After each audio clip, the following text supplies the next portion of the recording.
Entertainment வழங்கும் கார்த்தி மற்றும் அரவிந்த் சாமி நடிப்பில் மெய்யழகன் செப்டம்பர் 27 முதல் உங்கள் அபிமான திரையரங்குகளில். டாஸ்மாக்ல இருக்கும்போது 10 rupees பாலாஜின்னு சொன்னாங்க, 10 ரூபா பாலாஜின்னு. 10 rupees over that every bottle being sold. அதுவும் மாஸ் கரப்ஷன் மாதிரி தான் இருந்தது. அண்ட் டிஎம்கே லீடர்ஷிப் இது டெஃபினட்டா கூர்ந்து பார்த்து டைரக்டா செந்தில் பாலாஜி அவர்கள் சொல்ல மாட்டாங்க உங்களுக்கு பதவி இல்லைன்னு. கண்டிப்பா சொல்ல மாட்டாங்க. ஏன்னா is an important person for Kongu region.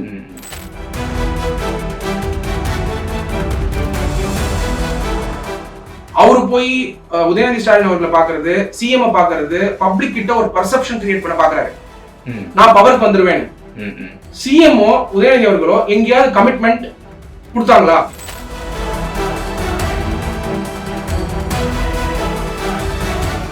ஒரு சாதாரண மனிதர் கஸ்டடியில போனாலும் ஒண்ணுதான், அவருக்கு வந்து லா ஒண்ணுதான். Article 14 of the Constitution of India. Senthil Balaji ஒண்ணுதான். நம்மள என்ன நினைச்சுக்கிறோம்னா செந்தில் பாலாஜி கேஸ் மட்டும் தான் இருக்கு நம்ம நினைச்சுக்கிறதுனா இந்த கேள்வி வருது.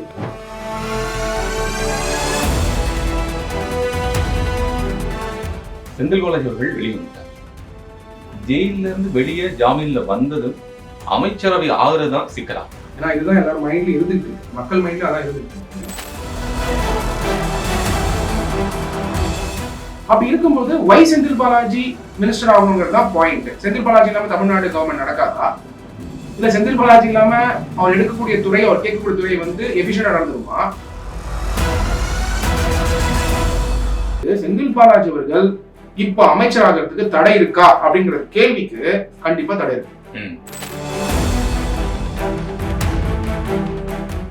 டிஎம்கேல வந்து தலைமை சொல்லி போய் அவரை வரவேற்று கொண்டு வரல, கண்டிப்பா கூட்டு இருக்க மாட்டாங்க. செந்தில் பாலாஜி ஏற்பாடு பண்ணிக்கிறாரு. For rousing welcome. For example Ponmudi அவர்களுக்கு கூட சப்போர்ட் கொடுத்தாரு.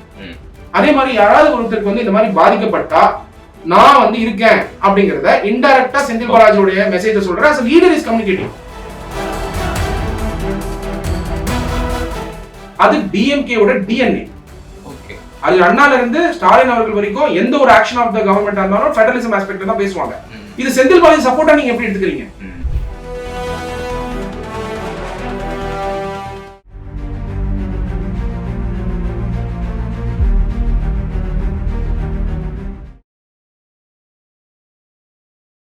வணக்கம் நேயர்களே, இன்றைய நமது சிறப்பு நேர்காணலில் வழக்கறிஞர் திரு சத்யகுமார் அவர்களை சந்தித்து நடப்பு விஷயங்கள் குறித்து பேச இருக்கின்றோம். வணக்கம் சார். வணக்கம் கோபாலகிருஷ்ணன் சார். செந்தில் பாலாஜி அவர்கள் வெளியே வந்துட்டார். ஜெயில இருந்து வெளியே ஜாமீன்ல வந்ததும் அமைச்சரவை ஆகுறதுதான் சிக்கலாமா? Thanks for coming to the straight question. ஏன்னா இதுதான் எல்லாரும் மைண்ட்ல இருந்துட்டு இருக்கு, மக்கள் மைண்ட்ல அதான் இருந்துட்டு இருக்கு. ஃபர்ஸ்ட் இதை அனலைஸ் பண்ணும்போது செந்தில் பாலாஜி வந்து ஏன் வந்து எல்லாரும் அமைச்சராகணும்னு நினைக்கிறாங்கிறது என்னோட ஃபர்ஸ்ட் பாயிண்டா இருக்கு. டிஎம்கே இருக்கக்கூடிய சீனியர்ஸ் வந்து அப்படி நினைக்கிறாங்கன்னா, even there are some seniors who are in who used to speak to me on legal matters of law and matters of legal aspects. So அவங்க கிட்ட நம்ம I can't name them, but they are not happy. இந்த question வரும்போது they are not happy. இதே question நீங்க போய் senior கிட்ட கேட்க முடியாது. கேட்டீங்கன்னா அவங்க என்ன சொல்லுவாங்கன்னா ஒரே வார்த்தை தான் சொல்லுவாங்க. Maybe they may not speak in public, but definitely in private conversation அவரை விட்டு ஆள் இல்லையா கேட்பாங்க. ஏன்னா DMK is not a newly started party. Correct. Neither DMK is not in the membership drive like BJP. DMK is set with the system of cadre. Correct. We have to see the merit of DMK. About DMK வந்து it's a party with an ideology of 100 years. Justice Party evolutionல இருந்து அந்த பார்ட்டில இருக்கக்கூடிய inspired followers இருக்காங்க. Educated இருக்காங்க. ரெண்டாவது வந்து அர்டன்டா அந்த ஐடியாலஜில பின்பற்றவங்க இருக்காங்க, திராவிடியன் ஐடியாலஜில.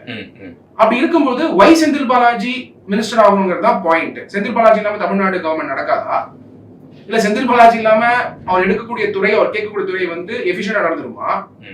இல்ல அவர் இதுக்கு முன்னாடி இந்த துறையில எஃபிஷியன்டா நடந்துக்கிட்டாரா இல்ல ஊழல் பண்ணிருக்காரா அப்படிங்கறத இப்ப கேள்வியே. அவரோட இருந்த துறை டிரான்ஸ்போர்ட் துறை, அதிமுக கவர்மெண்ட் இருக்கும்போது அந்த துறையில அவர் பண்ண ஊழலை சுட்டி காட்டினது அப்ப இருந்த அப்போசிஷன் லீடர் டிஎம்கே, அப்போ வந்து சீஃப் மினிஸ்டர், இந்திய முதலமைச்சர் சீஃப் மினிஸ்டர் அவர்கள் தான் இந்த கேஸை பர்சீவ் பண்றாரு. அதுக்கப்புறம் விக்டிம்ஸ் போயிட்டு கேஸ் ஃபைல் பண்றாங்க. ரெண்டாவது செந்தில் பாலாஜி பண்ண தவறு, காசு வாங்கி வேலை வாங்கி தரேன்ற ப்ராமிஸ அவர் தான் செட்டில் பண்றாரு. காம்பவுண்ட் பண்ணியிருக்காரு மெட்ராஸ் ஹைகோர்ட்ல. அதாவது பணம் அவங்களுக்கு பணம் திருப்பி கொடுத்துட்டேன், அந்த பணம் வந்து திருப்பி கொடுத்தவங்க போயிட்டு பெட்டிஷன் போடுறாங்க. அதனால வந்து காம்பவுண்ட் ஆயிடுது மேட்ரு. சப்சிக்வெண்டா இதை ரீஓபன் பண்ணது supreme court. why power of the judiciary is the utmost power அப்படின்னா independence of the judiciary. Judicial reopen பண்ணி ஃப்ரெஷ் இன்வெஸ்டிகேஷன் ஆர்டர் பண்ணி அது மேலதான் இந்த இன்வெஸ்டிகேஷன் நடந்தது. அப்படின்னும் பொழுது செந்தில் பாலாஜி அவர்கள் இப்ப அமைச்சராகிறதுக்கு தடை இருக்கா அப்படிங்கிற கேள்விக்கு கண்டிப்பா தடை இருக்கு. இந்த தடையாகப்பட்டது எப்படி இருக்குன்றதுதான் பாயிண்ட். நீங்க கேட்பீங்க பெயில் கண்டிஷன் சொல்லியிருக்காங்களா? அரவிந்த் கெஜ்ரிவாலோட பெயில் கண்டிஷன் சொன்ன மாதிரி சீஃப் மினிஸ்டர் ஆஃபீஸ்க்கு போகக்கூடாது, ஃபைல்ஸ் கையெழுத்து போடக்கூடாது, அந்த ஃபைல்ஸ் ரிலேட்டட் மேட்டர் டிரான்ஸ்போர்ட் துறையுடைய ஃபைல்ஸ் ரிலேட்டட் மேட்டரை வந்து ஆக்சஸ் பண்ணக்கூடாதுன்னு சொல்லியிருக்காங்கன்னா அங்கதான் சுப்ரீம் கோர்ட் வந்து லாவை பயன்படுத்தி அவருக்கு கடிவாளம் போட்டிருக்காங்க. அந்த கடிவாளமாகப்பட்டது 25வது பேஜ் அவரோட ஆர்டர்ல பாத்தீங்கன்னா, அதாவது பெயில் ஆர்டர்ல பாத்தீங்கன்னா 25வது பேஜ்ல வந்து அது கிளியரா சொல்லப்பட்டிருக்கு. The appellant shall not directly or indirectly attempt to contact or communicate with the prosecution witness and victims of the 3 scheduled offenses. அந்த 3 offenses predicate offensesல இருக்கக்கூடிய விட்னஸையும் கான்டாக்ட் பண்ணக்கூடாது, விக்டிமும் கான்டாக்ட் பண்ணக்கூடாது, டெஃபினட்டா அக்யூஸ்டையும் கான்டாக்ட் பண்ணக்கூடாது. இப்போ நேத்தே நிறைய பேர் அவரை பார்க்க வந்திருப்பாங்க. இதுல அவருக்கு தெரிஞ்சவங்களோ அந்த விக்டிம்ஸோ அல்லது அதனால பாதிக்கப்பட்டவர்களோ இது யாரா இருக்காம இருக்குன்னு சொல்ல முடியுமா? டெஃபினட்டா இந்த தாட் நீங்க क्वेश्चनா கேக்குறது 100% ரைட். இந்த தாட் எனக்கே இருந்தது. நேத்து வந்து போய் அவரோட வரவேற்பு ப்ரோக்ராம் பண்றாங்க.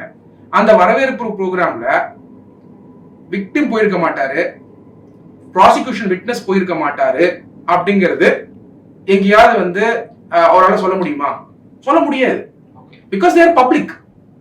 பப்ளிக் இருக்கிறவங்களை பாதிக்கிற மாதிரியான ஒரு ஸ்கேம் வந்து செந்தில் பாலாஜி அவர்கள் டிரான்ஸ்போர்ட் துறையில மட்டும் இல்ல, அவன் மேல அலிகேஷன் இப்ப டாஸ்மாக் இருந்தது. And every time when public is involved, இங்க ரெஸ்ட்ரிக்ஷன் யாருக்குன்றதான் பாயிண்ட். இந்த பெயில் ஆர்டர் யாருக்கு? செந்தில் பாலாஜி அவர்களுக்கு. பப்ளிக்கு கிடையாது. Let's assume hypothetical situation. DMK is offering him a ministry. Senthil Balaji takes it up and sits as a minister. By he sitting as a minister, இதுதான் governor கேட்க போறாரு. Whomsoever it can come and see. Whomsoever you saying இல்ல Senthil Balaji protect பண்ணணும், அதனால வந்து இந்த 1000 பேர்ல இருக்கக்கூடிய 1000 பேரோ 2000 பேரோ 3000 பேரோ நீங்க மொத்த கேஸ் சம்பந்தப்பட்டிருக்கவங்க நீங்க விசாரிக்க வேண்டியவங்க விட்னஸ் விக்டிம்ஸ் அவங்க வந்து சந்திக்க கூடாதுங்கிறத இன்டைரக்டா ஒரு மினிஸ்டர் ஆக்கும் போது இந்த கண்டிஷனால இருக்கிறதுனால அவரோட ஃபண்டமெண்டல் ரைட் அஃபெக்ட் ஆகல. யாருக்கு? செந்தில் பாலாஜிக்கு. ஆனா மக்களோட ஃபண்டமெண்டல் ரைட் அஃபெக்ட் ஆகுது. Accessing the public office. Accessing the public office. You can't say you cannot access. அந்த ரீசன்னாலேயே செந்தில் பாலாஜி வந்து you cannot take up the ministership. ரெண்டாவது important point, directly or indirectly it is also a condition for his political career. இப்போ என்னன்னா எல்லாரும் என்ன நினைச்சுக்கிட்டாங்க, predicate offense ஸ்மார்ட்டா வந்து Tamil Nadu government வந்து சிசிபில வந்து டெஃபினட்டா வந்து CCB has done their duty. It's a investigation now. அதுல வந்து 2000 ஜெனரலா அக்யூஸ்ட்னா 15 பேர் 16 பேர் அப்படி இருக்கலாம். நீங்க பாத்தீங்கன்னா ஃபார்மர் சீஃப் மினிஸ்டர் செல்வி ஜெயலலிதா மேடம் உடைய கேஸ்ல பாத்தீங்கன்னா few accused were added when many witnesses were there. But இங்க அக்யூஸ்டும் அதிகம் லிஸ்ட், விட்னஸும் அதிகம், விக்டிம்ஸும் அதிகம். அத மென்ஷன் பண்ணி தான் சுப்ரீம் கோர்ட் பை லா அவங்க என்ன இவ்வளவு பேரை நீங்க விசாரிக்கிறதுக்கு இவ்வளவு டைம் எடுக்கும், அதனால இவங்க வந்து இவ்வளவு நேரம் உள்ள வச்சிருக்க முடியாது அப்படின்னு அந்த பாயிண்ட் அங்க மென்ஷன் பண்ணிருக்காங்க. அப்படி பண்ணிட்டு அன்கண்டிஷனல் பெயில் கொடுத்தோ இல்ல சிம்பிள் பெயில் கண்டிஷன் கொடுத்திருந்தா பரவாயில்ல. செந்தில் பாலாஜி எய்ம் பண்றதோ இல்ல அவருடைய தொண்டர்கள் டிஎம்கே முழுக்க வந்து செந்தில் பாலாஜி வந்து மினிஸ்டர் ஆகணும்னா இல்ல, அவருடைய கரூர் கேங் அவரை சார்ந்தவங்க அதை ப்ரொஜெக்ட் பண்றாங்க through by welcoming him. Even டிஎம்கேல வந்து தலைமை சொல்லி போய் அவரை வரவேற்று கொண்டு வரல, கண்டிப்பா கூட்டு இருக்க மாட்டாங்க. செந்தில் பாலாஜி ஏற்பாடு பண்ணிக்கிறாரு ஃபார் a rousing welcome. அந்த வெல்கம் உடைய இந்த நோட் முதலமைச்சர் அவர் பை himself வந்து ஒரு பெரிய நோட் போட்டுருக்காரு. இல்ல see as a party worker முதலமைச்சர் அவர்கள் Dravida Munnetra Kazhagam was in support of him அப்படின்னு சொல்லும் பொழுது he is giving two important message. Look at him as a leader of the party. நாளைக்கு ஃபியூச்சர்ல யாருக்கா இந்த மாதிரியான செந்தில் பாலாஜி கேஸ் பொறுத்த வரைக்கும் அவர் அதிமுக ஸ்டார்ட் பண்ண இஷ்யூ இது. பட் நாளைக்கு ஃபியூச்சர்ல வந்து டிஎம்கே இருக்கக்கூடிய ஏதாவது ஒரு லீடருக்கு இப்படி ஆனாலும், ஃபார் எக்ஸாம்பிள் பொன்முடி அவர்களுக்கு கூட சப்போர்ட் கொடுத்தாரு, அதே மாதிரி யாராவது ஒருத்தருக்கு வந்து இந்த மாதிரி பாதிக்கப்பட்டா நான் வந்து இருக்கேன் அப்படிங்கறத இன்டைரக்டா செந்தில் பாலாஜியோட மெசேஜ் சொல்றேன். as a leader is communicating. But அந்த சாரி அதுல நடுவுல வந்து ஒரு இன்டர்வியூல ஒரு வார்த்தை இருக்கு. நம்ம வந்து இத்தனை நாள் இவர் சிறைவாசம் இருந்தது, ஏற்கனவே அது என்ன கேஸ் அது, அந்த டைம்ல கூட இவ்வளவு இதுல இல்ல, மிசா டைம்ல கூட இந்த அளவுக்கு இல்ல, அவ்வளவு நாள் இவ்வளவு வந்து அமலாக்கத்துறை உள்ள வச்சிருக்கு அப்படின்னு சொல்லியிருக்காரு. அதுல வந்து நீங்க செந்தில் பாலாஜியோட சப்போர்ட்டா பார்க்காதீங்க. ஓகே, சீஃப் மினிஸ்டர் ஸ்டாலின் அவர்கள் இஸ் லெஜிஸ்லேட்டர். எவ்ரி ஆப்பர்ச்சுனிட்டில அவர் கொஸ்டின் பண்றது ஃபெடரலிசம் பத்தி. செந்தில் பாலாஜி பத்தி அவர் வந்து சப்போர்ட் கொடுக்கல. Senthil Balaji one of the party worker, is one of the important functionary of the DMK in short time. But அவரை விட பெரிய ஆளுங்கெல்லாம் அந்த கட்சியில இருக்காங்க. அவங்களும் வந்து நாளைக்கு இந்த மாதிரியான கோர்ஸ் ஆக்ஷனுக்கு வந்தாலும் ஸ்டாலின் சார் வந்து ஃபெடரலிசம் அஃபெக்ட் பண்ற பாயிண்ட் தான் ரைஸ் பண்ணுவாரு. சிஎம்ஆர் ப்ராஜெக்ட் இருந்தாலும் ஃபெடரலிசம் பத்தி தான் பேசுவாரு. நீங்க வந்து ஸ்கூல் எஜுகேஷன் மேட்டரா இருந்தாலும் அன்பில் மகேஷ் அவர்கள் இருக்கக்கூடிய டிபார்ட்மெண்டா இருந்தாலும் ஃபெடரலிசம் பத்தி தான் பேசுவாரு. அது டிஎம்கேவோட டிஎன்ஏ. ஓகே, அது அண்ணால இருந்து ஸ்டாலின் அவர்கள் வரைக்கும் எந்த ஒரு ஆக்ஷன் ஆஃப் த கவர்மெண்டா இருந்தாலும் ஃபெடரலிசம் ஆஸ்பெக்ட்ல தான் பேசுவாங்க. இது செந்தில் பாலாஜி சப்போர்ட்டா நீங்க எப்படி எடுத்துக்கிறீங்க? எல்லாரும் என்ன பேசுறீங்க, செந்தில் பாலாஜிக்கு இப்படி சப்போர்ட் கொடுக்கறதுனால அவர் மந்திரி ஆக்கிடுவாருன்னு சொல்றீங்க. கண்டிப்பா சிஎம் அவர்கள் இந்த பெயில் ஆர்டர்ஸ அவருடைய லீகல் டிபார்ட்மெண்ட் இருக்காங்க, டெஃபினட்டா சிஎம் அவர்கள் இது ஒப்பீனியன் எடுத்துப்பாரு. அப்போ ஆயிரக்கணக்கான மக்களுக்கு செந்தில் பாலாஜி வந்து பவருக்கு வரதுனால டிஎம்கேக்கு அவப்பெயர் ஆகும். ஏன்னா டிஎம்கே கொண்டு வந்த கேஸ் தான் செந்தில் பாலாஜி மேல முதல்ல ஒரு ஏடிஎம்கே இருக்கும்போது பர்சூ பண்ணது. அப்போ கரூர் கேங்னு சொன்னது யார்? அந்த வார்டு டிஎம்கே தான் ஸ்டார்ட் பண்றாங்க. அப்போ அவங்களோட பார்ட்டில இந்த இடத்த அவருக்கு கொடுக்கும் பொழுது மக்கள் கிட்ட பிளஸ் ஆகாது, மைனஸ் ஆக போகுது. ஏன்னா மக்களுக்கு இந்த இஷ்யூ என்னன்னு தெரியும். அண்ட் ஆயிரக்கணக்கான மக்கள் அஃபெக்ட் பண்ணக்கூடிய ஒரு விஷயம். ரெண்டாவது, டாஸ்மாக்ல இருக்கும்போது 10 rupees பாலாஜினே சொன்னாங்க, 10 ரூபா பாலாஜின்னு. ஏன்னா 10 rupees over that every bottle being sold. அதுவும் மாஸ் கரப்ஷன் மாதிரி தான் இருந்தது. மூமெண்ட் பாத்தீங்கன்னா எல்லாரும் பேச ஆரம்பிச்சாங்க. அப்படி அவரு அப்புறம் சிறைச்சாலைக்கு போனதுக்கு அப்புறம் அது இல்ல. இப்போ அந்த மாதிரியான ஒரு கமெண்ட்ஸ் இப்ப பாத்தீங்கன்னா கம்மி ஆயிடுச்சு. முத்துசாமி அவர்கள் வந்து இன்வாய்சிங் அதெல்லாம் இன்ட்ரோடியூஸ் பண்ணிருக்காரு. சோ அதனால வந்து அந்த டாக் கம்மியாயிருக்கு. அப்ப செந்தில் பாலாஜி துறை எடுத்தாலே ஒரு நெகட்டிவ் ஆஸ்பெக்ட் வந்து வரதுக்கான வாய்ப்புகள் டிஎம்கே இருக்கிறதுனால political consultants of the DMK and DMK leadership இது டெஃபினட்டா கூர்ந்து பார்த்து டைரக்டா செந்தில் பாலாஜி அவர்கள் சொல்ல மாட்டாங்க உங்களுக்கு பதவி இல்லைன்னு. கண்டிப்பா சொல்ல மாட்டாங்க. ஏன்னா he is an important person for Kongu region where he is a dominant player. But Senthil Balaji has no option. தமிழ்நாட்டுல எல்லா பார்ட்டிக்கும் போயிட்டாரு. அடுத்ததுக்கு முன்னாடி விஜய் அவர்களோட பார்ட்டிக்கு போகணும், இல்ல பிஜேபிக்கு போகணும், இல்ல காங்கிரஸ்க்கு போகணும். வேற எந்த பார்ட்டிக்கு போவாரு? சோ அப்படி இருக்கும் பொழுது he also has the last resort to DMK. Considering that fact, அவர் வந்து பாலிடிக்ஸ் பண்றதுக்கும் டிஃபிகல்ட்டி இந்த பெயில் ஆர்டர்ல இருக்கிறதுனாலையும் பப்ளிக் ஆபீஸ்ல வரதுக்கு இந்த பெயில் ஆர்டர் இருக்கிறதுனால இந்த இன்டர்பிரேஷன் கவர்னர் வந்து இந்த பெயில் ஆர்டரை கண்டிப்பா அட்டார்னி ஜெனரல் ஆஃப் இந்தியாக்கு அனுப்புவார். ஓகே, இது நடக்கும். பட் அந்த ஒரு லேமன் பாயிண்ட் ஆஃப் வியூல பாக்கும்போது இந்த அமைச்சராவதற்கு எந்த பிரச்சனையும் இல்லை அப்படிங்கறத புரிஞ்சுக்க முடியும். அமைச்சராக லேமன் பார்க்கும்போது அவர் ரோசிங் வெல்கம் கொடுக்கும்பொழுது அவரு போய் உதயநிதி ஸ்டாலின் அவர்களை பாக்குறது, சிஎம் பாக்குறது, பப்ளிக் கிட்ட ஒரு பர்செப்ஷன் கிரியேட் பண்ண பாக்குறாரு, நான் பவருக்கு வந்துருவேன். சிஎம்ஓ உதயநிதி அவர்களோ எங்கேயாவது கமிட்மெண்ட் கொடுத்தாங்களா? இன்னும் கொடுக்கல.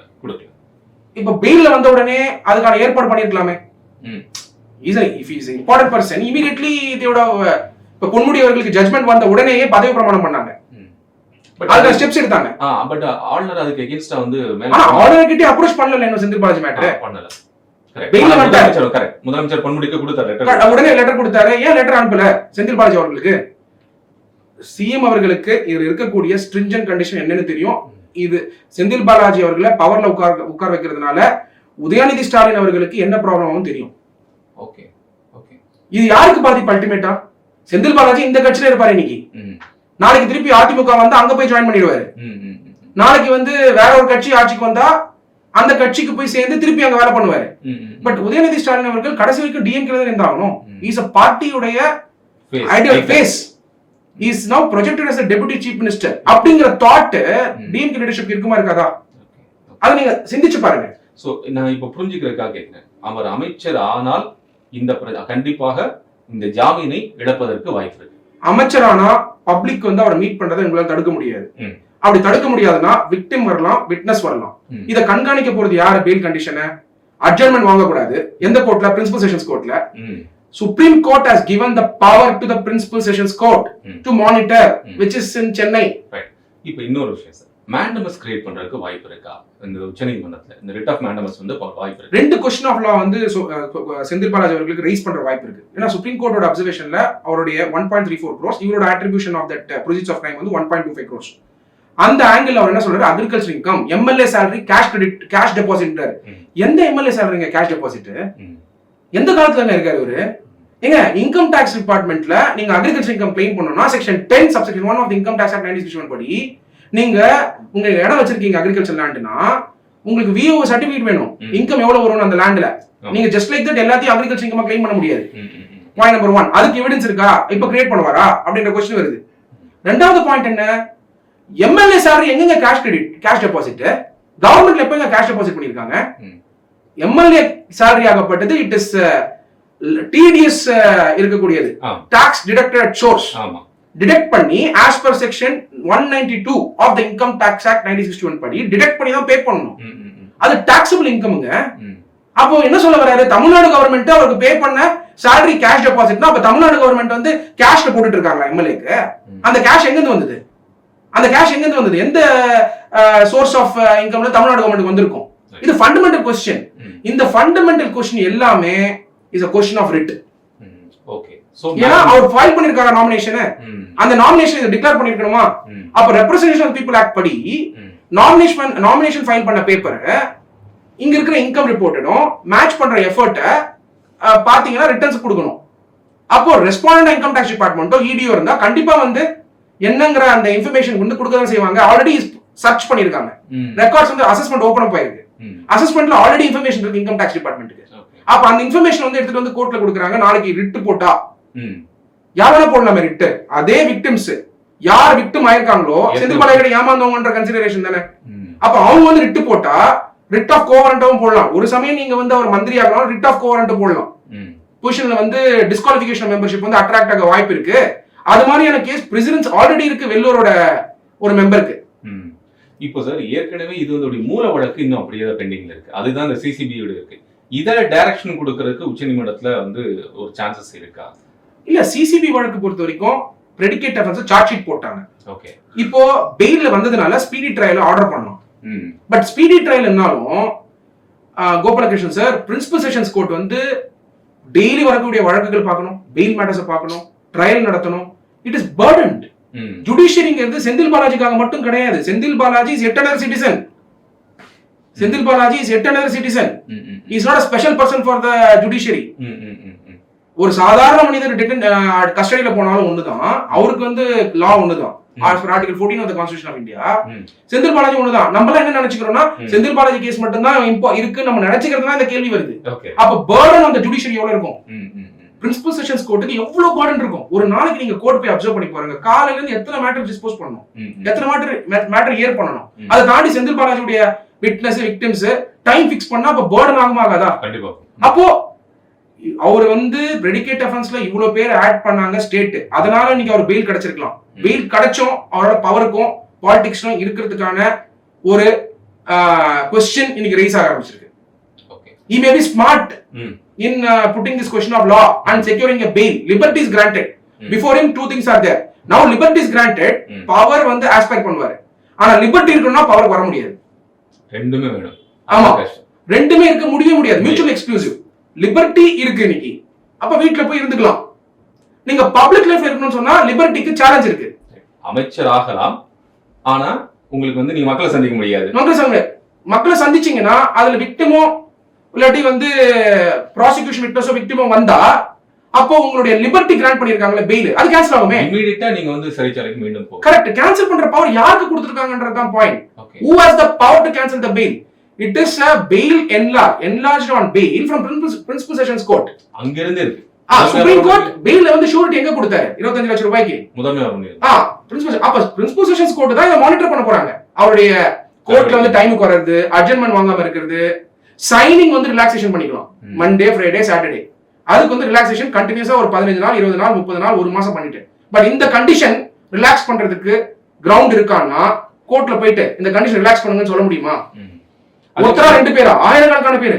அமைச்சரா ஒருவேளை அமைச்சரா ஆனாலும் கூட அவர் வந்து திங்கள் வெள்ளிக்கிழமைகளை சைன் போடுறதும் பிரின்சிபல் செஷன்ஸ் கோர்ட்ல போய் இந்த அட்ஜன் பண்ணாம போய் நிக்கிறதும் இதெல்லாம் ஒரு பெரிய தலைவலி. இது அந்த கண்டிஷன் பொறுத்த வரைக்கும் செந்தில் பாலாஜி அவர்களுக்கு வந்து ரைட் இருக்கு கான்ஸ்டிடியூஷனலா to get it relaxed. Okay, relaxation போட்டு பெட்டிஷன் போட்டு கோர்ட் அனுமதிக்கலாம், அனுமதிக்காம போலாம். It's a power of the judiciary. But இந்த கண்டிஷன் ரிலாக்ஸேஷன் போட முடியாது. எதை கேள்வி கேட்டு ரிலாக்ஸேஷன் போடுவீங்க? there is a pertinent question of law which is stopping Senthil Balaji to come into the power. Last question sir. மூல வழக்கு மாநில அரசு தான் நடத்திட்டு இருக்கு. மாநில அரசு நடத்திட்டு இருக்கக்கூடிய மாநில அரசின் கீழே இருக்கக்கூடிய காவல்துறையின் கட்டுப்பாட்டில் இருக்கக்கூடிய முதலமைச்சர் இதெல்லாம் சேர்ந்து திருப்பி அதே ஒரு மாநில அரசுக்கு எப்படி ஒரு அமைச்சரா ஒருத்தரை மாற்ற முடியும் ஒரு பெரிய கேள்வி. Gopalan sir, this is a fantastic question out of all the other questions. காரணம் ஒண்ணுதான், நீங்க கேட்டிருக்க கொஸ்டின் இதுக்கு பிரசிடென்ஸ் இருக்கா, இந்த மாதிரி ஒரு சிச்சுவேஷன் வரும்பொழுது என்ன மாதிரி ஆக்ஷன் டிஎம்கே பண்ணிருக்காங்கன்றதான் பாயிண்ட். பேராசிரியர் அன்பழகன் அவர்கள் இருக்கும் பொழுது புருஷன் அம்மா அவர்களுடைய கேஸ கர்நாடகாவுக்கு மாத்தினாங்க, ஸ்பெஷல் கோர்ட் நியமிச்சாங்க, ஸ்பெஷல் பப்ளிக் ப்ராசிக்யூட்டர் நியமிச்சாங்க. அந்த கேஸே பாத்தீங்கன்னா பல வருடங்கள் ஆச்சு, பல டைம் ஆச்சு, இன்னும் கூட அந்த கேஸ் வந்து கண்டினியூ ஆயிட்டு இருக்கு post that also auctioning aspect எல்லாம். அப்படி இருக்கும் பொழுது அந்த கேஸோட பிரசிடென்ஸ் டிஎம்கே போடுறது இருக்கா இல்லையா? Anybody who is a victim here, if he feels that there is a possibility of constituting a special court, he will place the petition. சட்டத்துல இடம் இருக்கா இல்லையா? அதுக்கான பிரசிடென்ஸ் இருக்கா? கான்ஸ்டிடியூஷனலா அலௌட். இதுக்கான பிரசிடென்ஸ் இருக்கா? தமிழ்நாட்டிலே இருக்கு. டிஎம்கே போட்ட பெட்டிஷன் தான், ஆர்எஸ் பாரதி அவர்கள் தான் போட்டாங்க. கரெக்ட். அன்பழகன் சாரும் இது அவரோட பேர்ல தான் போடுறாரு. அதுக்கான ஜட்ஜ்மெண்ட் வந்ததா இல்ல ஃபேவரபிளா? எஸ், பெங்களூர் போய் நடந்தது. அப்ப செந்தில் பாலாஜி அவர்களுக்கும் அப்படி நடக்குமானா again it's a matter of time, we have to wait and watch. So இப்போதைக்கு இருக்கக்கூடிய சூழ்நிலை அமைச்சர் அதுக்கு எந்த தடையும் இல்லை, ஆளுநர் அதுக்கு எந்த விதமான ஒப்பீனியன் சொல்றதுக்கும் வாய்ப்பு இல்லை. ஒரு சாதாரண அப்சல்யூட்லி. ரொம்ப நன்றி sir. Thank you. 2D entertainment வழங்கும் கார்த்தி மற்றும் அரவிந்த் சாமி நடிப்பில் மெய்யழகன் செப்டம்பர் 27 முதல் உங்கள் அபிமான திரையரங்குகளில்.